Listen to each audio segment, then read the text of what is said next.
మహాగణాధిపతయే నమః. శ్రీమాత్రే నమః. వెల్కమ్ టు ఎయిట్ భక్తి ఛానల్.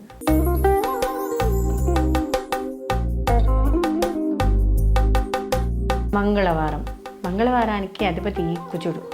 మరి మంగళవారం అనేటప్పటికీ చాలామందికి చాలా అనుమానాలు వస్తాయి. అసలు మంగళవారం కదా, ఈరోజు ఏ పని చేయొచ్చు, ఏ పని చేయకూడదు, ఇలా. అయితే మంగళవారానికి అధిపతి మంగళుడు, అంటే మనం చెప్పేది కుజుడిగా చెప్తాం. అయితే ఈ కుజుడు జాతకరీత్యా కానీ సరిగ్గా లేకపోతే వివాహానికి సంబంధించిన ఇబ్బందులు రావడం, అలాగే ఆర్థికపరమైన ఇబ్బందులు, లేకపోతే ఇక్కడ ముఖ్యంగా కానీ చూసుకున్నప్పుడు గృహ సంబంధమైన ఇబ్బందులు, ఇలాంటివి కూడా కనపడుతూ ఉంటాయి. అంటే భూ సంబంధిత ఇబ్బందులు ఎక్కువగా కనపడడం అనేది జరుగుతుంది, లేదా సర్జరీలు అవ్వడం, ఇలాంటివి ఉంటాయి. అయితే మంగళవారం నాడు ఈ కుజుడికి సంబంధించిన విషయాల్లో కానీ చూసుకుంటే ప్రత్యేకంగా ఎటువంటి శుభ కార్యక్రమాలు చేపట్టరాదు అని ఈ యొక్క మంగళవారం నాడు చెప్పడం అనేది జరిగింది. అయితే ఇక్కడ అంటే ఎలాంటివి, వివాహ గృహ ప్రవేశాలు చేయకూడదు. అయితే ఇక్కడ ప్రయాణాలు, కొనుగోలు, వ్యాపారాల పరంగా కూడా ఇక్కడ కొంతవరకు అనుకూలత కనబడుతుంది. అయితే ఇక్కడ ముఖ్యమైన వ్యక్తులను కలుసుకోవడం, ఇలాంటివి కూడా కొంచెం అంటే వాయిదా వేసుకోవడం అనేదే మంచిది.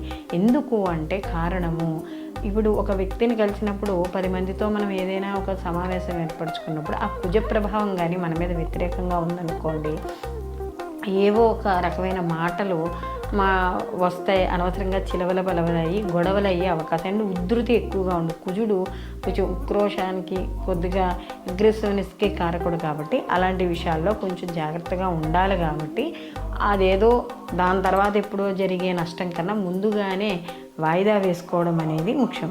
అలాగే వాహన ప్రమాదాలు ఇవి కూడా ఎక్కువగా ఉంటాయి కాబట్టి మంగళవారం నాడు, కాబట్టి ఇలాంటి విషయాల్లోనూ, డ్రైవింగ్ చేసే విషయాల్లోనూ కాస్త జాగ్రత్తగా ఉంటే ఈ యొక్క మంగళవారం నాడు సరిపోతుంది.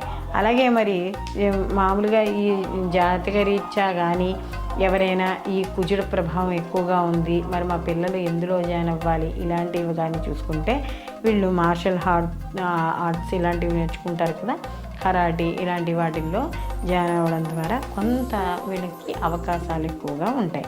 అలాగే మంగళవారం శస్త్రచికిత్సలకు మంచిది. అంటే వివాహాలు అలాంటివి చేసుకోకూడదు, కానీ శస్త్రచికిత్సలకి మంచిది. అలాగే అప్పు తిరిగి ఇవ్వడానికి మంచిది. అప్పు ఇవ్వడం అనేది మంచిది కాదు, కానీ అప్పు తిరిగి ఇవ్వడం అంటే మనం ఎవరికైతే అప్పు ఇవ్వాలో వాళ్ళకి ఇవ్వడం వల్ల మంగళవారం మారు కోరుతుంది అని చెప్తారు. కాబట్టి ఇక్కడ ఒకసారి అప్పు ఇచ్చినట్టయితే తొందరగా అప్పు తీరుస్తాము అనే భావన అనేది అక్కడ కనబడుతుంది. అలాగే ఇక్కడ కుజుడు అనేవాడు ధర్మబద్ధమైన పనులు చేసినా కూడా ఆయన కాస్త హర్షిస్తాడు. కాబట్టి అలాంటి పనులు, ధర్మబద్ధమైన పనులు చేసుకోవచ్చు. అలాగే భూ కొనుగోలు, అమ్మకాలు, అంటే ఏదైనా భూమిని కొనడానికి కానీ అమ్మడానికి కానీ మంగళవారం అనేది మంచిది.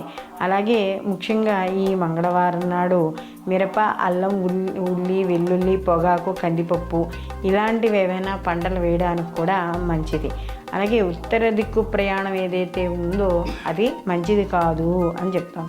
అలాగే ఆర్థిక విషయాల్లో రుణాలు తీసుకునే కన్నా రుణాలు మనం తిరిగి, అంటే మనం ఏదైతే రుణం ఉందో అది అప్పు తీర్చుకోవడం అనేది మంచిది. అలాగే మంగళవారం నాడు మనకి సుందరాకాండ పారాయణ మొదలుపెట్టుకున్నా, లేదా ఏదైనా ఒక రోజుల పాటు హనుమాన్ చాలీస్ చదువుకోవాలని మొదలుపెట్టుకున్నా కూడా ఈ మంగళవారం నాడు మొదలుపెట్టుకోవడం ద్వారా విజయం సాధించడం, ఆ యొక్క స్వామివారి యొక్క అనుగ్రహం పొందడం అనేది జరుగుతుంది. కాబట్టి మంగళవారం నాడు వివాహ కార్యక్రమాలు, గృహప్రవేశ కార్యక్రమాలు వద్దనుకున్నా కూడా భూమి కొనుగోలు, అమ్మకాలు అనేవి తప్పనిసరిగా చేసుకోవచ్చు. ఎటువంటి ఇబ్బంది ఉండదు. దీని ఏదైనా ఇంకా తప్పదు, మేము ఇలాగే ముందుకెళ్ళాలి అనుకుంటే మాత్రం ఆ రోజు ఈ యొక్క ఆంజనేయ స్వామికి పూజ చేసుకుని అప్పుడు బయలుదేరడం ద్వారా పనిలో విజయం సాధించడం అనేది జరుగుతుంది. స్వచ్ఛమైన స్ఫటికలింగాలు, సాలగ్రామాలు, అలాగే రుద్రాక్షలకి ఈ కింద నెంబర్ని సంప్రదించగలరు.